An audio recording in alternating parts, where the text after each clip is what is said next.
Alright, welcome back. In this video, I want to explore the origin of the term Netrunner and where the concept originated that inspired the TCG that was first published in 1996.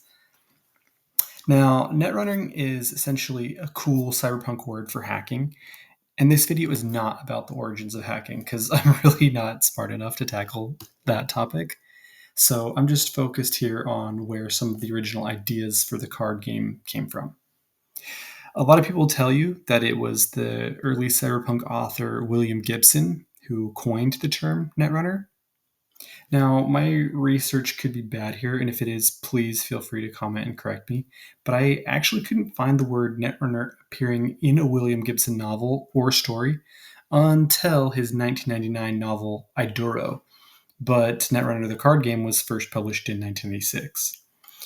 Gibson is indisputably the first person to use the terms cyberspace and ice, and it was his works which were a direct inspiration for the card game. But where does that term Netrunner actually come from, if not Gibson? I believe the term Netrunner was first used in the 1988 role-playing game titled Cyberpunk, published by R. Talsorian Games.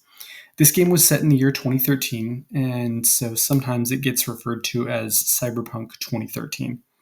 After that came Cyberpunk 2020, which I believe was published in 92, and that built on the concepts of Netrunner. Now, William Gibson did directly influence the cyberpunk role-playing game. His novels, especially Neuromancer, Count Zero, and his short story anthology Burning Chrome, were all massive inspiration for the concepts of Netrunner that are laid out in the Cyberpunk 2013 role-playing game. Now, remember, it's called Cyberpunk 2013, but it was published in 1988. It was just set in the year 2013 because at that time, 2013 was the dark future, if you will. Netrunner in Cyberpunk 2013 is a wild and honestly nearly unplayable thing.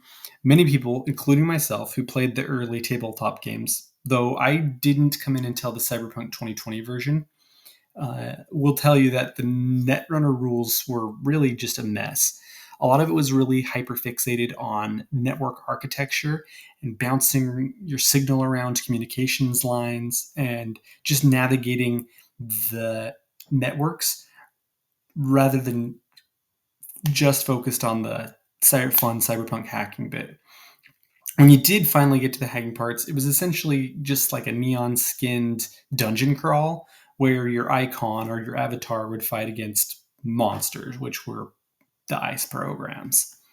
So later in the 90s, we get the card game. The card game derives massive amounts of inspiration from these Netrunner rules in the RPG. But thanks to Netrunner, the card game's designer, Richard Garfield, he was masterful in the concept of it, and he took those concepts from the role-playing game and made them interesting and created the interactive game of Netrunner that we know. But it still borrows heavily from those kind of tropes and ideas of that tabletop role-playing game. Now, all this being said, it's really important to remember that none of this exists really without William Gibson. He popularized the concept of ICE, which of course stands for Intrusion Countermeasures Electronics, as well as icebreakers. Like Neuromancer really gets into the concepts of netrunning later in the novel. And then Count Zero, you have like handfuls of it about these would-be hackers getting their hands on powerful icebreakers. And Burning Chrome is chock full of all this stuff. So while maybe, and again, I could be wrong about this part. So while maybe like William Gibson might not have been the first person to use the word Netrunner, he did basically invent the concept as we know and understand it in the card game. Now, Gibson had his own inspirations, but that really delves into the rich history of the cyberpunk genre.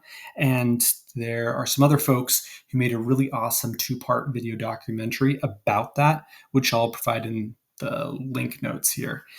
And if you are interested in just the cyberpunk genre as a whole, I really encourage you to watch it because it's a really well crafted video, and it kind of taught me a lot about the genre. So I guess there we have it. We kind of learned some Netrunner history and really focused in on the, where that idea of Netrunner, as we understand it in the card game, kind of originated from. So if you're more interested in this stuff, I really encourage you to get your hands on a copy of some of those early games. Cyberpunk 2020 is still, I think, being published in print by R. Talsorian Games. So you can go visit their website and get yourself a copy of that if you are interested. And they also have some supplements which really get into the card game, especially a supplement called Brainware Blowout. But I'll probably do another video that kind of showcases some of that book. Anyway, thank you for watching. And yeah, let me know if you have any questions.